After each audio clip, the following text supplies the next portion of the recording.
He has scored 4 points. He is shooting 1 of 16 from the field, 0 for 7 from three-point range. How are you doing him favors? We know that he's not ready yet. On the other team, and early in the game, JJ Redick had an issue not with the shots Bronny was taking, but it was the ones he was turning down. And in the past, JJ Redick has said himself that he doesn't care if his players are shooting good shots and they miss. He only cares if they're turning them down, which you see Bronny doing here early. And JJ had this to say to him. The start tonight. We've seen plenty of action. Is Bronny James paying the price for a dream that was never really his? That question has been floating around NBA circles for months, whispered in conversations. Nobody wants on record, because on one side of the basketball universe, you have a young player pushed into the brightest spotlight imaginable, not because of what he's done, but because of who his father is. And on the other side, you have another superstar's son quietly stacking real numbers, real performances, and real momentum without anyone scripting his every move. Two young players, two legendary fathers, two completely different paths. Bronny James is battling expectations built by influence narrative and a name that weighs heavier than any defender.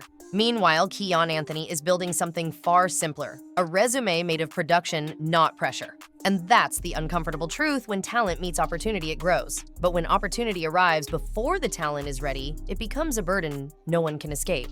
Bronny James's reality in the NBA hit harder than anyone expected, and it happened in front of millions. His 0-point performance wasn't just a bad game, it was a harsh confirmation of what scouts, analysts, and even teammates had quietly sensed all season. Missed shots, hesitation, and a visible lack of confidence created a storm he couldn't outrun. What made it worse was how Milwaukee defended him. They didn't pressure him. They didn't chase him off the three-point line. They simply backed off and dared him to shoot, treating him like a non-threat. At the NBA level, that's not just disrespectful, it's extremely rare. And it wrecks a team's entire offensive rhythm. With defenders sagging off Bronny, the Lakers' spacing collapsed. Driving lanes shrank. Tempo slowed. Every possession felt heavier, tighter, more predictable. Even when Bronny wasn't touching the ball, his presence was affecting the floor in ways that hurt his teammates. A -6 rating in just 10 minutes didn't happen by accident. It was the natural result of a player not yet ready for this stage. And when you zoom out, none of this should have been surprising. The red flags were always there. At USC, Bronny averaged just 4.8 points per game, numbers that typically keep a player far away from NBA conversations. His shooting percentages were low, his offensive role limited, and the tragic cardiac arrest in 2023 slowed his development even further. The recovery narrative gave him sympathy, but it also masked the uncomfortable truth he hadn't shown the production needed to justify an NBA jump. Even in the G League, where players are still finding themselves, Bronny's numbers hovered at the bottom of the pack. That's why his NBA struggles weren't shocking, they were expected. The moment LeBron James publicly declared that his dream was to play alongside his son, everything changed. It didn't matter that Bronny's college production was modest. It didn't matter that he was still developing, still finding his identity as a player. That single statement flipped his journey from a natural progression into a league-wide storyline. Suddenly, every GM, every scout, every analyst knew the truth. Drafting Bronny wasn't about numbers. It was about LeBron. And when the Lakers selected him with the 55th pick, nobody was shocked. It felt less like a basketball decision and more like a Hollywood script coming to life. Once that door opened, the pressure machine clicked into full speed. Every time Bronny checked into a game, cameras zoomed in. Every shot he took, every mistake he made went viral. And the real breaking point came during that now infamous courtside confrontation between LeBron and Stephen A. Smith. In front of a packed arena and millions watching online, LeBron stepped to Stephen A. during a timeout, clearly upset.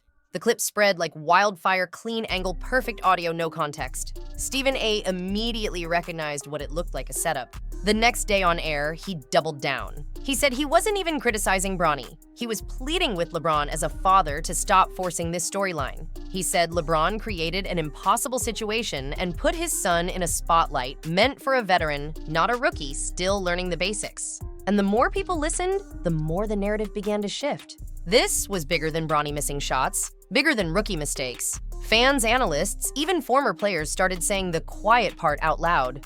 Bronny wasn't responsible for the pressure crushing him. LeBron built the moment too early, and now his son was carrying the weight he never asked for. For Bronny James, the emotional toll has become heavier than anything he faces on the court. Every missed shot turns into a trending clip. Every quiet game becomes a talking point for analysts. Fans on social media dissect his box scores like they're courtroom evidence. And the harshest narrative of all, that he's blocking a real NBA player's roster spot, has gained so much traction that it follows him into every arena. It's a brutal conversation, one he never asked to be part of, but one he's trapped in because of the circumstances built around him. What makes it even more unfair is that Bronny is being judged like a fully formed NBA player when he's still at a development stage. His peers in the G League get time, patience, and privacy. Bronny gets none of that. He doesn't get the grace of quiet improvement. He doesn't get the luxury of learning behind the scenes. Instead, every possession he plays is watched, clipped, analyzed, and criticized. It's development in a fishbowl with millions of strangers holding stopwatches. That kind of pressure doesn't build confidence. It kills it.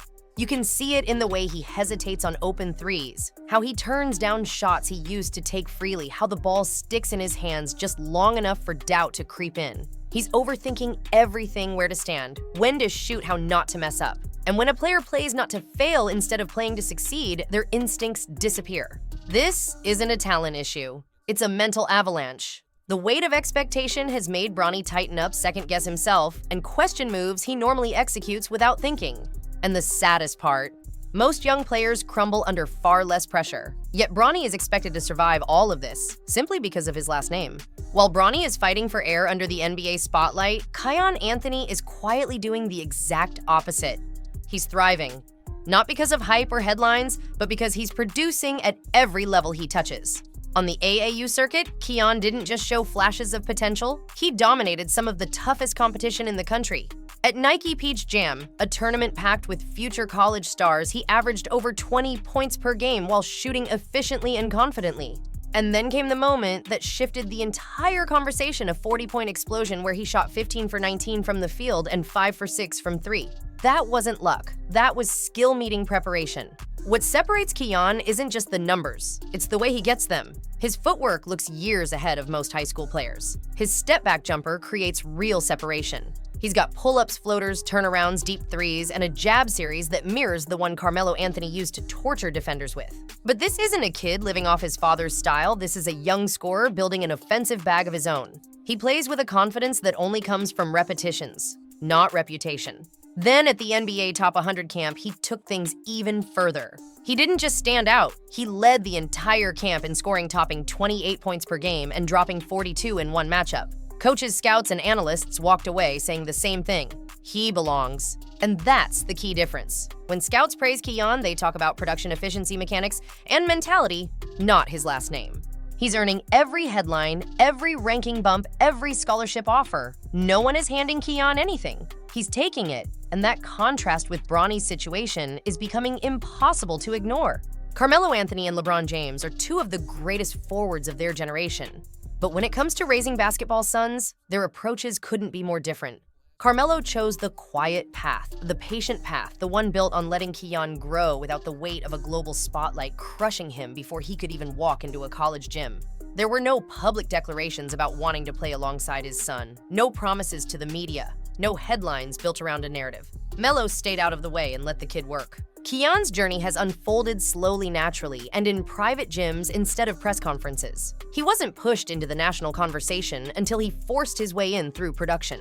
Carmelo didn't script a storyline, he let Kiyan write his own. Every bucket, every ranking jump, every scout's compliment has come from what Kiyan actually does on the court. That builds real confidence, not borrowed confidence. Production becomes the backbone, not publicity.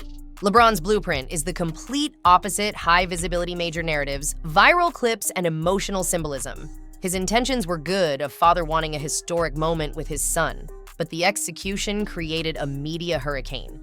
Bronny didn't get years of quiet development. He got instant headlines. He didn't get a chance to grow at the natural pace of a developing guard. He was pushed into the NBA machine because the story was too big, too loud, too irresistible for the league to ignore. One blueprint builds a player.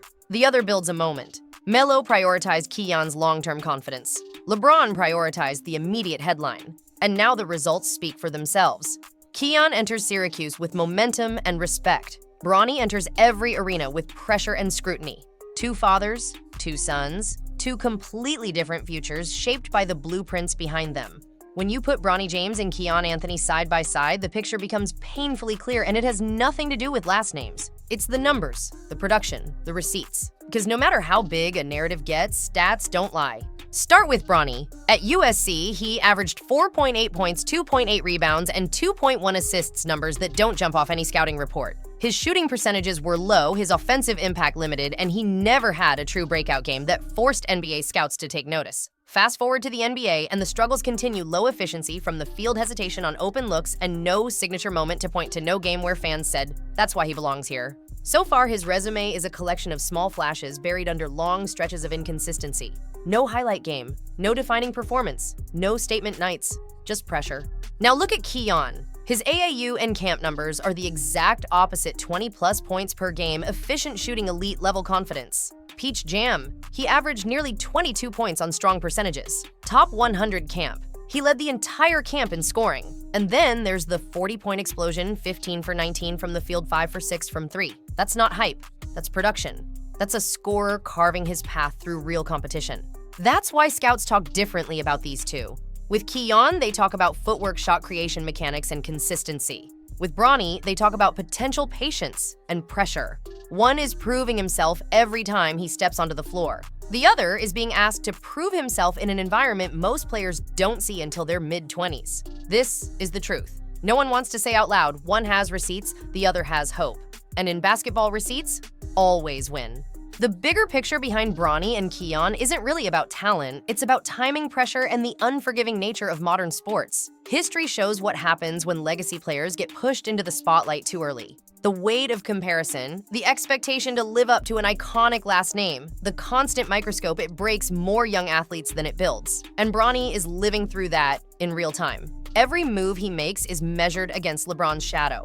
Every mistake feels like a headline. Every quiet night becomes ammunition for critics who expect greatness simply because of genetics. This is the psychological warfare that comes with public expectations. When your father is one of the greatest players of all time, normal development doesn't exist. Fans don't want patience. They want proof. And when they don't get it fast enough, the narrative turns brutal. Influence can open doors earlier than they should be opened, but those same doors can slam shut even faster if you walk through them before you're ready. That's the double-edged sword Bronny is caught on. The fast track that was meant to elevate him has instead magnified every flaw, every hesitation, every missed opportunity. And this trend isn't unique to him.